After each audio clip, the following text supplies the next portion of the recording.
Hi guys, isang magandang araw. Bigyan ko muna kayo ng idea about kitchen. Nasa inyo na kung gagayahin nyo ako. Kadalasan tile trim ang ginagamit natin sa bawat kanto ng tiles. Hindi tile trim ang tawag dito Sa maramon kasi ginagamit to. So itong ginamit ko kasi ayoko yung naampas yung tubig pa naghuhugas ng plato.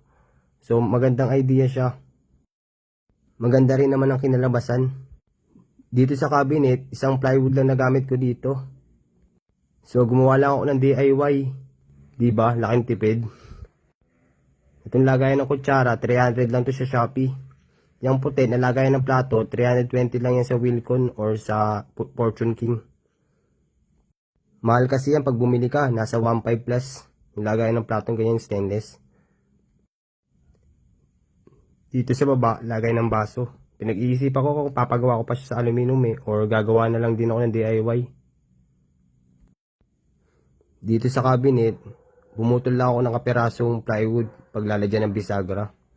So, di ba? Pero nakahang yan para iwas bulok. Hindi na ako bumuli ng kahoy. Nabubulok din Sayang. So, ganoon din sa kabila. Pero meron yung kahoy sa gilid Liston. Para iwas nga ang plywood. Madalas kasi nababasa Ganoon din sa kabila. Di ba? Kinapos na nga ako sa plywood niyan kahoy na lang ginamit ko dito sa kabila. Ubrado pa rin naman di ba? Ayun guys, sana may idea kayo napulot sa akin. At sa mga walang kwenta kong pinagsasabi. Charot. Yeah, bye. Goodbye, babush.